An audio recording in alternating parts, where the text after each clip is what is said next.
រឿងចៅអាចសេះមានបុរសម្នាក់អ្នកស្រុកគេហៅថាចៅអាចសេះព្រោះនៅជាខ្ញុំសិទ្ធិគេឲ្យឃ្វាសេះប្រហែលជា50ក្បាលគេឲ្យទៅសង់ខ្ទមនៅបៀតមាត់ទន្លេបុរសនោះព្យាយាម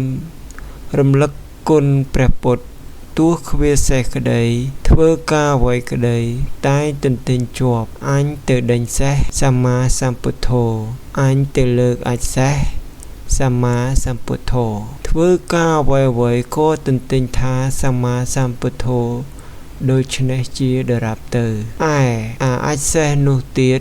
បុរសមិនលើកចោលទេតែងកើបច្រកករងទុកបានជាច្រើនថ្ងៃមួយមានសំពៅ500មកពីស្រុកចិនទំនិញមកលក់បុរសស្រែកហៅថាឲ្យចូលមកនេះសិនលុះសំពៅចូលមកសួរថាអ្នករាល់គ្នាបើកសំពៅមកពីណានាយសំពៅថាមកពីស្រុកចិនបុរសថាអ្នកស្គាល់ស្ដេចក្រុងចិនទេនាយសំពៅថាស្គាល់ព្រោះខ្ញុំនៅជិតព្រះរាជវាំងដែរបុរសថាស្ដេចក្រុងចិននោះជាខ្លាអញ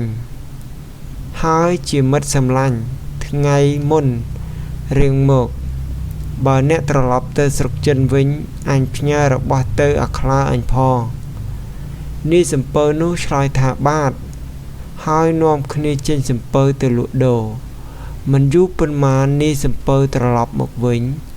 ចូលទៅរកបុរសនោះសួរថាអ្នកឯងបានអ្វីផ្ញើទៅយកមកខ្ញុំទៅឥឡូវហើយបុរសថាខ្វះអ្វីខ្ញុំរៀបដាក់ក្នុងការុងបំរុងផ្ញើទៅនាយសំពៅក៏ប្រើជើងឈ្នួលឲ្យជញ្ជូនដាក់សំពៅនៅរបស់ប្រហែល400ការុងដែលសុទ្ធតែការុងពេញដោយអាចសេះហើយក៏លាបុរសនោះចេញសំពៅទៅស្រុកចិនដល់ទៅដំណាក់ផែស្ដេចក្រុងចិនហើយក៏បោះយុទ្ធការឡើងទៅក្រាបទូលថាមានខ្លាព្រះអង្គផ្ញើរបស់ពីស្រុកខ្មែរមកថ្វាយដាក់នឹងការុងច្រើនណាស់ស្ដេចក្រុងចិនឆ្ងល់ថាអញមិនដែលទៅស្រុកខ្មែរទេអញមានខ្លាឯណានៅស្រុកខ្មែរក៏មានព្រះបន្ទូលឲ្យទៅជញ្ជូនការុងអាចសេះនោះមកដាក់កនៅមុខប្រលានទ្រង់ឲ្យស្រាយមាត់ការុងចាក់មើលតើជារបស់អ្វីខ្លះដល់ស្រាយទៅឃើញសុទ្ធតែដុំមាសគ្រប់ការុងស្ដេចមានប្រតិយត្រេកអររកទីបំផុតគ្មានក៏ទ្រង់គិតក្នុងព្រះចិន្តាថានឹងបានអ្វីផ្ញើទៅគេវិញមានតែព្រះរាជបុត្រីមួយព្រះជន្ម18ឆ្នាំព្រះរូបព្រះឆោមល្អហើយស្រីទាំងអស់គិតផ្ញើទៅឲ្យគេហើយក៏ទ្រង់ចាត់ឲ្យជាងធ្វើស្គរមួយយ៉ាងធំពាសស្បែកសត្វទាំងសងខាងតែឲ្យមានកន្លែងបើកចេញចូលម្ខាងបានហើយក៏ដាក់ព្រះនាងព្រះរាជបុត្រីនោះនៅក្នុងស្គរមានទាំងកន្លែងបក់បោយមួយផងហើយចាត់បំរើឲ្យបើកសំពៅយកទៅឲ្យចៅអាចសេះបំរើទៅដល់ហើយក៏ស្រែកហៅបុរសនោះថាស្ដេចក្រុងចិនជាខ្លាផ្ញើស្គរមួយមកឲ្យអ្នកឯងវាយលេងបុរសឮដូច្នោះត្រេកអរណាស់អ្នកបំរើយកស្គរទៅចងក្នុងរង្សេះនោះបុរសនោះក៏ចេះតែវាយលេងទាំងនិយាយផងថាខ្លាអញស្រឡាញ់អញផ្ញើស្គរនេះមកឲ្យអញវាយលេងថ្ងៃមួយបុរសនោះវាយស្គរហើយចេញទៅឃ្វាសេះ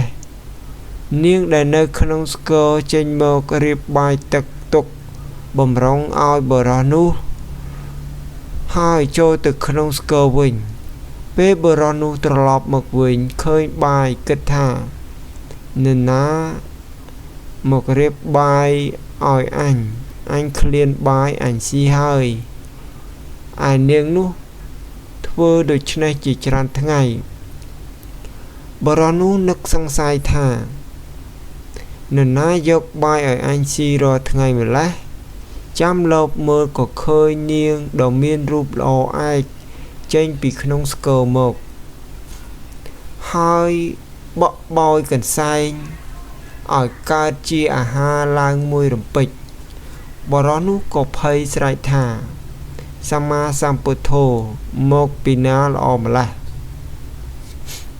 ហើយក៏រត់ទៅនាងនោះចេញតាម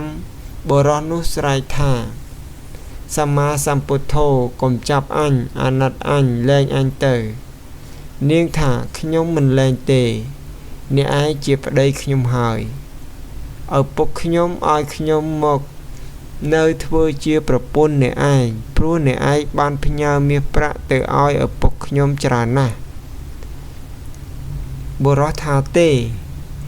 ខ្ញុំមិនយកទេនាងនោះនិយាយលួងលោមច្រើនដងបុរសក៏ស្ងៀមនាងដឹកដៃបុរសនោះមករោងសេះវិញក្នុងវេលាយប់នោះនាងអធិដ្ឋានកន្សែងបក់បោយហើយបក់ទៅកើតជាប្រាសាទរាជវាំងមានមនុស្សគើងកងរំពងនៅក្នុងនោះចៅអាចសេះហើយនឹងនាងនោះក៏នៅលើប្រាសាទមានមនុស្សបម្រើឆ្វេងស្ដាំអ្នកស្រុកទាំងពួងឃើញហើយ